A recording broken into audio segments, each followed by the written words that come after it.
एक और सच्चा वाकया आपकी नज़र है। मेरे उस्ताद के साथ ये वाकया पेश आया, उन्हीं की ज़बानी सुने। मैं इन दिनों में यूएई में एक जर्मन बेस्ड पावर प्लांट पर जॉब कर रहा था। वहाँ पर मेरे सवा बाकी सब बैरून मुल्क के लोग थे जो ना हमारी ज़बान समझ सकते थे ना बोल, यानी अंग्रेज़ी ज़बान ही बातचीत का वाहिद ज़रिया था। कुछ एक हफ्ता कबल मुझे खबर मिली कि एक और टीम इंडिया से आ रही है जो कि कोई 60 अफराद के करीब होंगे। मैं खुश हो गया कि चलो बेशक दुश्मन मुल्क है पर ज़बान चूंकि मलती है तो खूब मज़ा आएगा इनके साथ गुपशप लगाने का।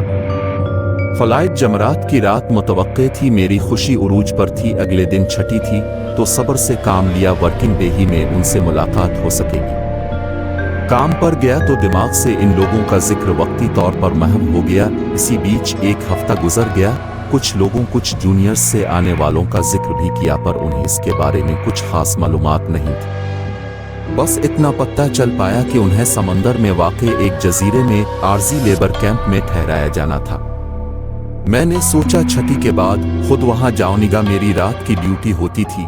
छठी के बाद सुबह आकर सो जाता, से पहर उठकर सोचा जाता हो। कुछ फासले पर ही वो जगह वाक़ई थी और उसके गिर्द खारदार तार लगाकर उसे महफूज बनाया गया था।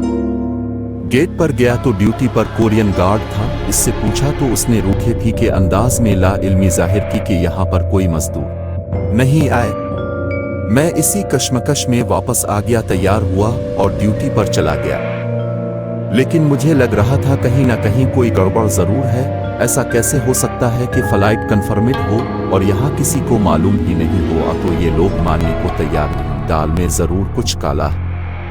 अगले दिन मैंने खुद वहां जाने का प्रोग्राम बना लिया। बन किसी को बताए या इजाजत लिए मैंने इस कैंप के रिहायशी इलाका के करीब से खारदार तार को हटाकर जगह बनाई और अंदर दाखिल हो गया। वो जगह बहुत सालों से वीरान थी, इस तरफ कोई नहीं आता जाता था। मेरा तजस्सुस मुझे वहां तक ले गया पर मेरी छठी हिस्स कह रही थी कुछ खतरा है। वहां पर बड़ी करियन खड़ी थी। इन रिहायशी कमरों में से कुछ को हटाया जा चुका था और कुछ शदीद जले हुए थे, जैसे आग से सब कुछ जल गया। इन बीरकिस में विंडो एसी नस्ब थे जैसा कि गल्फ ममालिक में अमूमी तौर पर होते हैं, और इनकी बिजली की तारें भर लटक रही थीं। वो मुकम्मल तौर पर जल चुके थे। जिंदगी के कोई भी आसार दिखाई नहीं देते थे। मैं आगे बढ़ा तो देखा एसी चल रहे। दरवाजा उदे खुला था, पांव से इसे धकेला तो खिलता चला गया, लेकिन अंदर का सीन मेरे हवास मुकम्मल तौर पर छीन कर ले गया। खाली कमरा शदीद जला हुआ, मुकम्मल तौर पर तबाहाल, लेकिन अंदर इस कदर ठंडक के जैसे वो सब एसी दरवाजे पर ठंडक फेंक रहे। हलानक का बाहर शदीद गर्मी थी। अंदर से कुछ गैर मानूस खटपिट की आवाज आई और मैं जो हवास बाख्ता सा खड़ा इस मंजर में गुम था, एकदम होश में आया और सरपट पीछे की तरफ भागा। कैसे मैं अपने रिहायशी इलाका में पहुंचा वो एक अलग कहानी है। जैसा कि मैं आपको बता चुका हूं कि मेरी नाइट ड्यूटी होती थी तो मैं ड्यूटी पर चला गया, वापस आया और सो गया। बताता चलो कि सुबह जॉब से वापसी पर मेरे रूममेट अपनी ड्यूटी पर जा चुके होते थे और मेरे जाने के बाद वो वापस आते थे। मैं वापस आया तो अकेला था, कमरे में सो गया तो अजीब सी आवाज आई जैसे कोई कुछ घसीट रहा हो और साथ टुक टुक की सी आवाज आई। वो ऐसा वक्त होता था कि या तो इस एरिया में मैं होता था या फिर सफाई वाले आते थे। सफाई वालों का वक्त नहीं था, लेकिन मैं सोने की कोशिश करता रहा। सोचा करीब ही कोई काम ना हो रहा हो। बाकी रिहायशी कमरे इस इहाते के दूसरे एंड पर थे और वर्किंग साइट इस इलाका से बहुत फासले पर थी। आखिर जब से पहर तक उन आवाजों में आह और कराहने की आवाज भी शामिल हुई तो मैंने आंखें खोली। साइड टेबल की लाइट ऑन की, सामने कॉर्नर में मेरा वर्किंग टेबल पड़ा था। इस पर जामनी शलवार सूट में मलबूस कोई शख्स बैठा था। मैं एकदम हैरान हुआ कि मेरा कोई भी रूममेट शलवार कमीज नहीं पहनता और ना ही सफाई वालों का यूनिफॉर्म। ऐसा सिक्योरिटी इतनी सख्त है कि कोई बाहर का बंदा इधर नहीं आ सकता। तो ये कौन है? मैंने इसे आवाजें दी कि भाई कौन हो और यहाँ पर क्या कर रहे हो? उसने मेरी तरफ तवज्जो ना दी। मैं बेड से उठा और उसकी तरफ बढ़ा जाकर मैंने इसे करीब से पुकारा कि कौन हो, क्यों उड़ा रहे हो? उसने मेरी तरफ फिर भी ना देखा। आखिरकार तन आकर मैंने इसके कंधे पर हाथ रखकर उसे हिलाया और उसकी वहां मौजूदगी की वजह पूछी। मेरे हाथ को यूं लगा जैसे मैंने इसे बर्फ की सिल पर रख दिया है और इसने जैसे ही मेरी तरफ गर्दन घुमाई, आललुए मेरी आंखें फटी की फटी रह गईं। इसका रंग सिया काला था जैसे जला हुआ हो और उसके मुंह पर बड़े बड़े आंवले पड़े हुए थे, जैसे आग से जलने के बाद स्किन पर हो जाते। जैसे ही इसने मुंह घुमाया, मैंने सर पे बाहर की तरफ डोर लगा दी। सिक्योरिटी को जोर जोर से आवाजें दे के देखो मेरे कमरे में कोई है। मैं जहां खड़ा सिक्योरिटी को बुला रहा था, वो जगह ठीक मेरे रूम के सामने थी। मेरी आंखों के सामने ही कोई बाहर अंदर आ जा सकता था। दूसरी तरफ सिर्फ खिड़कियां थीं जो मुस्तकिल लॉक थीं, तो वहां से किसी के आने जाने का इम्कान नहीं था। जैसे ही मैं सिक्योरिटी को लेकर कमरे में दाखिल हुआ तो वहां कोई भी नहीं था। उन्होंने पूरे कमरे और मुल्हका जगहों की तलाशी ले डाली, पर वहां पर किसी जीरू का वजूद तक नहीं था। सिक्योरिटी वाले मेरी तरफ पर तशवीश नजरों से देखने लगे, जैसे उन्हें मेरी ज़हनी हालत पर शक हो। मैंने इनका शुक्रिया अदा किया, वो वापस चले गए। मैं परेशान सा वापस अपने कमरे में आया, उधर उधर देखा और अपना वहम समझकर सर झटका और शाम की ड्यूटी के लिए तैयार होने लगा।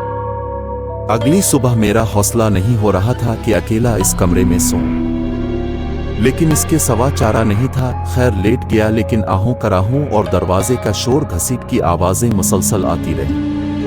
मैं सो नहीं पाया। इस शाम में जॉब पर जाने की बजाय अपने जर्मन चीफ सिक्योरिटी अफसर से मिलने चला गया और इससे इस फ्लाइट और मजदूरों के बारे में दोबारा पूछा। इसने भी मुझे टालने की खातिर वही घुसा पट्टा जवाब दे दिया कि यहाँ पर इनकी ज़रूरत नहीं थी, इसलिए इसी कंपनी के एक दूसरे प्रोजेक्ट पर उन्हें साथ वाले शहर भेज दिया गया था। लेकिन जब मैंने इसे अपने कमरे में पेश आने वाले वाकया के बारे में बताया तो वो कुछ सीरियस हुआ। इसने कहा कि तुम्हारा वहम है और कुछ नहीं। इसने मेरे लिए काफ़ी मंगवाई और पूरा 1 घंटा मुझे इस बात पर ब्रेन वॉश करता रहा कि ऐसा कुछ भी हकीकत में नहीं होता, महज हमारे वहम हैं जो किसी भी स्ट्रेस और टेंशन की हालत में हमारे सामने आ जाते हैं। लेकिन इसने एक मेहरबानी की कि मुझे इसी कंपाउंड के दूसरे एंड पर मौजूद रूम में शिफ्ट कर दिया। मैं भी कुछ मुतमईन हो गया। एक रात भी सुकून से ना गुजरी, वहां पर भी वही सब एक्टिविटी शुरू हो गई। अलमारियों के पिट खुद ब खुद बंद होना, बाहर का दरवाजा लॉक होने के बावजूद इसका खुद ब खुद खुल जाना, घसीटने की आवाजें, फिर मेरे जिस्म पर भी असर होने लगा। आखिर थक हार कर फिर से चीफ के पास गया, इसे तमाम मामला सुनाया। अब उसे भी कुछ परेशानी लाहिक हुई जब मैंने इसे बताया कि मैं खुद इस कैंप को विजिट कर चुका हूं और इसी दिन से मेरे साथ ये वाकयात पेश आ रहे। वो एकदम हाइपर हुआ और फिर परेशान होते हुए बोला कि वहां तो जिस रात उन्हें ठहराया गया था, इससे अगले दिन इनमें से कोई भी जिंदा बाकी नहीं रहा। और गैर फितरी बात यह थी कि इनके पोस्टमार्टम रिपोर्ट में तमाम लाशों के जिस्म में खून का एक कतरा भी बाकी नहीं था। इसके अलावा कोई वजह मालूम ना हो पाई। इस फ्लाइट में तमाम लेबर हिंदू थे और जिस कैंप में उन्हें ठहराया गया था, इस जगह के बारे में सुना गया था कि वहां अरसा दराज से कोई नहीं गया, तो शायद वहां कोई गैर मरी मखलूक का बसेरा हो चुका था। इन तमाम मजदूरों की अचानक मौत और उनके जिस्म में खून का न होना भी इसी तरफ इशारा करता है।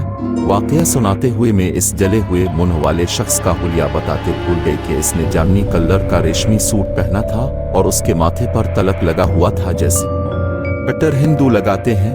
खैर मुझे इस वाकये को किसी और को बताने से मना कर दिया गया था और एक और रहाइश बदल दी गई। वहां 2 दिन बखैर व आफियत गुजरे, फिर से वही सब सिलसिला शुरू। अजीब मायूसी और परेशानी के आलम में मैं कैंप इंचार्ज के पास चला गया, उसे सारा वाकया बताया। वो बेचारा मेरी दास्तान सुनकर खुद परेशान हुआ। उसने कहा कि मैं तुम्हें दूसरे शहर में शिफ्ट कर देता हूं, जो कि तकरीबन 70 किलोमीटर दूर था। उसने मुझे ये भी मशवरा दिया कि बेहतर है तुम वापस घर चले जाओ, हो सकता है समंदर पार करो तो ये मखलूक तुम्हारा पीछा ना करे।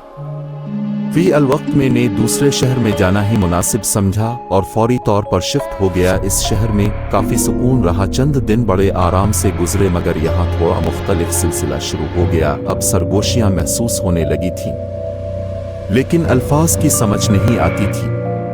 मेरे इस्तेमाल चीज़ों का गायब होना, बदबू का अचानक झोंके की सूरत आना और सोते में किसी का पाँव या बाजू पर पकड़कर हिला देना शुरू हो गया। ये सिलसिला फिर भी किसी हद तक काबिल बर्दाश्त था, जिसे मैं बर्दाश्त करता रहा। उन्हीं दिनों अचानक इत्तला मिली कि वालिदा शदीद अलील हैं। मुझे वालिदा की बीमारी की वजह से अचानक घर वापस आना पड़ा। यहाँ पाकिस्तान में वालिदा के इलाज की परेशानी में पड़ गया। इस सब कुछ को वक्ती तौर पर फरामोश कर दिया। हर तरह का मुमकिन इलाज हुआ, लेकिन माँ जी को कोई फ़ायदा ना हुआ। हालांकि मेरी वालिदा को कोई बीमारी ना थी और इस सब के बाद अचानक कैंसर की तशखीस हुई और वो जानवर ना हो सके, एक माँ को खो देने का गम, दूसरा ये सब कुछ। मेरे घर वाले मुझे कभी एक डॉक्टर तो कभी दूसरे स्पेशलिस्ट के पास ले जाते रहे, पर कोई बेहतरी ना आई। डॉक्टर मुझे फातिर अल-अक्ल की दुआएं दे देकर नींद बेहोश रखते थे। फिर किसी ने मशवरा दिया कि ये डॉक्टरों के बस की बात नहीं, इसका रूहानी इलाज होना चाहिए। कई आमलों से मिला, ज्यादातर फराड थे, पैसे बनाते रहे, इतने हजार दे दो, इतने बकरे ला दो, पर कोई फायदा नहीं हुआ। जो चंद एक ठीक निकले थे उन्होंने भी जवाब दे दिया कि ये हमारे बस से बाहर की बात है। लेकिन एक बात काबिल गौर है कि जब वो दम करते या पढ़ाई करते तो मेरी हालत ऐसी हो जाती जैसे मैं बहुत ज्यादा नशे में हूँ। मेरा दिमाग ठीक काम कर रहा होता था, पर जिस्मानी तौर पर मैं बहुत लागर महसूस करता था। किसी ने बताया कि जिला शेखुपुरा के एक उस्ताद आमिल हैं, इनके पास जाओ। उन्होंने मेरा रूहानी इलाज शुरू किया और साथ ये भी कहा कि तुम्हें भी हिम्मत करना होगी। उन्होंने चंद वज़ाइफ बताए कि उन्हें शुरू करो। मैंने वो नूरी वज़ाइफ शुरू किए और उन्होंने भी पढ़ाई शुरू की। तब कहीं जाकर असर शुरू हुआ और मैं दिन बदन बेहतरी की तरफ आता चला गया और यूं ये तमाम मामला ख़त्म हुआ। इस बीच हमने बेशुमार घर बदले, कई शहर घूमे, लेकिन वो जो भी मखलूक थी वो हमारे पीछे पहुंच जाती थी। एक घर का जिक्र मैं खास तौर पर करना चाहता हूँ जिसमें हम 28 दिन रुके थे। वहाँ का एक कमरा ऐसा था जहाँ पर ये सब कुछ थम सा जाता था। बाद में तहकीक से पता चला कि ये इनकी मरहुमा वालिदा का कमरा था जो इंतहाई इबादत गुजार थी। पता नहीं ये वाकया आपको सच्चा लगा या झूठा, मुझे कोई फर्क नहीं पड़ता। बस इतना कहना चाहूँगा कि यह हर्फ बहरेफ सच्चा वाकया है और नसीहत ये करूँगा कि जब भी किसी ऐसी जगह से गुजर हो जहाँ के बारे में ऐसा कुछ मशहूर हो या आपको उसके बारे में शक हो तो लाजमी इस जगह दाखिल होने से पहले अपनी हिफाजत कलाम पाक से लाजमी कर लिया करें, नहीं तो कई साल लग जाते हैं उनसे जान छुड़ाने में। रब करीम के कलाम में बहुत ताकत है, ये हमें हर आफत और मुसीबत से बचा कर रखता है।